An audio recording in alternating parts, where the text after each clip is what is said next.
बिहार के अब कटिहार आपको ले चलते हैं। यहाँ पर खाना बांटने के दौरान क्या हुआ आप खुद ही देख सकते हैं, जैसे एक तरह से लूट मच गई।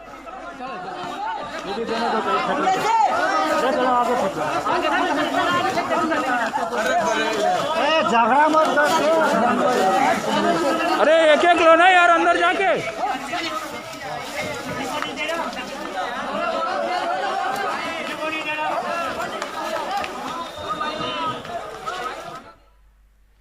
और हमारे सहयोगी मनीष कुमार हमारे साथ जुड़ रहे हैं। मनीष, ये बहुत ही दर्दनाक, दिल को दहला देने वाली तस्वीर आ रही है कि जिस तरह से खाने को लूट रहे हैं मजदूर, क्योंकि उनको सबके लिए पर्याप्त तौर पर खाना नहीं उपलब्ध है। इसी तरह की कुछ तस्वीरें हमको कुछ दिनों पहले मध्य प्रदेश से भी देखने को मिली थी। क्या कह रही है सरकार, आखिर इस तरह की नौबत क्यों आ रही है, क्यों व्यवस्था नहीं कर पा रहे हैं?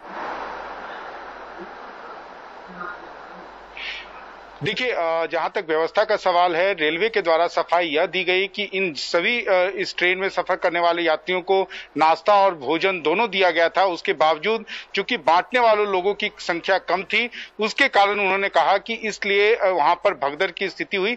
लेकिन मैं आपको बता दूं अखिलेश, की बिहार के कई सारे स्टेशन पर, 1 दर्जन स्टेशन पर हर दिन करीब 20 से 30 ट्रेनें आती हैं और कमोबेश बिहार सरकार के द्वारा उनके खाने या पानी का इंतजाम किया जाता है। लेकिन आधा दर्जन जगहों पर रोज इस तरीके के भगदड़ की स्थिति होती है, लोग खाना छीनकर भागते हैं।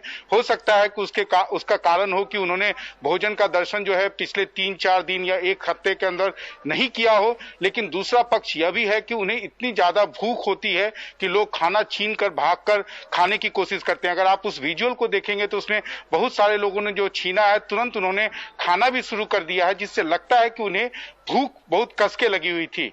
दूसरी बात यह है कि जैसे बिहार के अंदर अब काफी ज्यादा अनिश्चितता का भी माहौल है। उसके कई सारे कारण हैं। जैसे आज केंद्र सरकार ने ये जो one nation one ration card की योजना की शुरुआत की है या घोषणा की है। हालांकि इसके बारे में चर्चा बहुत दिनों से चल रही थी। कल हम जब प्रवासी मजदूरों से इसके बारे में बातचीत कर रहे थे, उनका कहना है कि अगर ऐसी योजना चली तो उनके और उनके परिवार के ऊपर विपत्ति आ जाएगी, क्योंकि जब भी कोई प्रवासी पलायन करता है तो वो राशन कार्ड, जैसे वो बिहार का हो तो अपने परिवार के लिए छोड़ देता है, दिल्ली जाता है तो दूसरा राशन कार्ड अपने लिए बना लेता है। लेकिन अब इस तरीके का डुप्लीकेशन शायद नहीं चल पाएगा। उन्हें लगता है कि शायद या तो वो खुद या उनके परिवार वालों को इसका आर्थिक जो कॉन्सिक्वेंसेज है वो झेलना होगा।